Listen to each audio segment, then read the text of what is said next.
Yes. Perfect.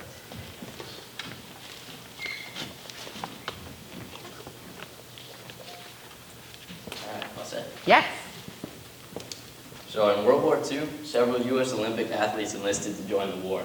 Among these, a few were actually denied access to the U.S. military because their heart rates were so extremely low it was lowering their blood pressure.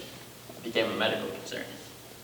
My name is Sam Fota, and my senior project was to work for a healthier heart. So I want to start with a little bit about why I chose this project, because it was very far from my first choice. My first project choice was to build a machine for the school workshop, which was anything but. Logistically, that was just going to take way too much time, so that didn't end up working. That's where this guy comes in. Louis Zamperini is the runner up front. He's a personal hero of mine. He was a pre-Olympic runner, and many people around him thought that he was going to be the first man to run a 4-minute mile. However, he ended up flying a bomber for World War II. He crashed, survived 1.5 months lost at sea, only to be captured and tortured by the Japanese. By the time he made it back to the US, his running career was ruined. So for my project, I decided to do different forms of cardio and track the effects that this had on my heart rate. I did this by graphing my heart rate before and after every project, every workout. Looking back, it really didn't require half the brain power the building machine would have. But if I had known what the outcomes would be, I don't think I would have changed a thing. This project helped prove to me the importance that taking a break from intellectual activity had. It proved to me the importance that just staying active for 15 minutes a day was. Now I'd like to get into some of the details of my project. The first thing that really jumped out at me was intensity over duration. When it came to changing my heart rate, the intensity of every workout played a much larger factor than the duration of every workout did. I have some graphs to prove that here. This first graph shows all of the workout that I did on a stationary bike. You see for 45 minutes, every workout. You can see it really didn't matter that it was 45 minutes long, but the graph is all over the place. There are some similarities there, but that can be taken into account when you factor in intensity. This next graph shows, on a rowing machine, my pace in cycles per minute versus how much my heart rate went up. And it's a little harder to see on this graph because I didn't have as much data for the rowing machine, but roughly as the pace went up, my heart rate went up. So this data set I thought really stressed the importance that this played for me. And you can see I only worked out for 5 minutes, but my heart rate went up 70 beats per minute. That was about as high as it got, although I think walking on stage might have gotten it a little bit higher. All right, so some general effects for my heart rate. It went down. My resting heart rate is now below 60 beats per minute, which is pretty low. And this graph here, you can see there's some variation there, but it went down. And I think, honestly, the variation was just caused because my heart wasn't perfectly at rest while I was taking it. So I had an EKG done about a month ago. It was for a pre-op for one of my surgeries. And it came up, my resting heart rate showed below 60 beats per minute, 59 for the EKG. The doctor said it would actually be lower while I was sleeping, perfectly at rest. And I just thought that was really interesting. Now, if you wanted to take that in comparison, Mayo Clinic says that for people in my age group, your heart rate really shouldn't be below 60 beats per minute unless you're constantly working out as a trained athlete.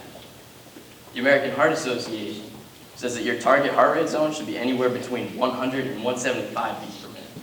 You have to keep in mind that's not resting, that's like under a light load, like walking. So I took my heart rate walking up the street and I was at 85 to 90, anywhere in between beats per minute. So my heart rate is still really low. And I just thought that was really interesting for my project. So now I'd like to get into some of the overall effects that I noticed that didn't have anything to do with my heart. This is really important to me. For this, I was able to think a lot clearly. It was easier to do homework after every workout. I could just get through the day easier. It was easier to enjoy myself. I had a really busy summer. I was juggling everything between AP meetings, work, guitar lessons, sports, all that fun stuff. And it was a lot. But I really honestly think that working out helped me to just get through that without kind of coasting through and going through the motions. I was really living through it. It was easier to enjoy myself and keep everything straight. Now, this is a big one, sleep. I've always been a light sleeper. I toss and turn for hours every night, and it's not great. But once I started working out, about a week through the project, I was sleeping like a baby. It was awesome. I wasn't tossing and turning, I was sleeping longer, a lot deeper. I definitely think that helped with mental clarity as well. So, in conclusion, not sure why the end's not showing up, but you can see it's kind of all related. Like I mentioned earlier, sleep, it helped with everything else, and it was really nice. So you can take all of these graphs, and you can make all kinds of fancy scientific conclusions about how my heart's going to go down. We already know that from science. You can make all these fancy numbers you want, but in the end, does that really matter? I felt so much better, and it was a lot easier to get through my day, like I said.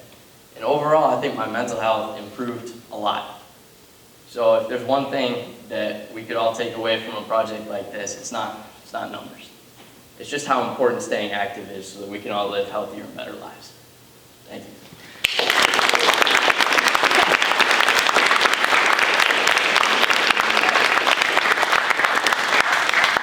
And we can open it up for questions for a little bit. Silent crowd.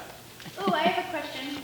So you talked about the rowing machine. What other types of activities did you do? I did some running, a lot of biking, like I mentioned. Actually, I did jump training for a while there. And that was the singular row of data that I showed there. That was jump training. That was really cool for me because my standing vertical is now about 2 inches higher than it was before the summer. So that was pretty cool. Lots of cardio then. Yeah. Anybody else? So, is your overall health better? Is your heartbeat lower?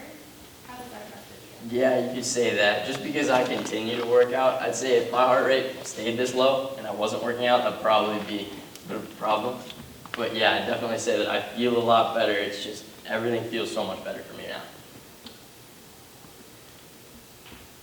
Did you work out as much prior to this project? Not as much. I did a lot more weight training before this project. I kind of stayed away from cardio. Just 'cause it's difficult. It's not very fun. But yeah, it was, I guess you could say I worked out about the same amount. All right, great job, Sam. Thank you.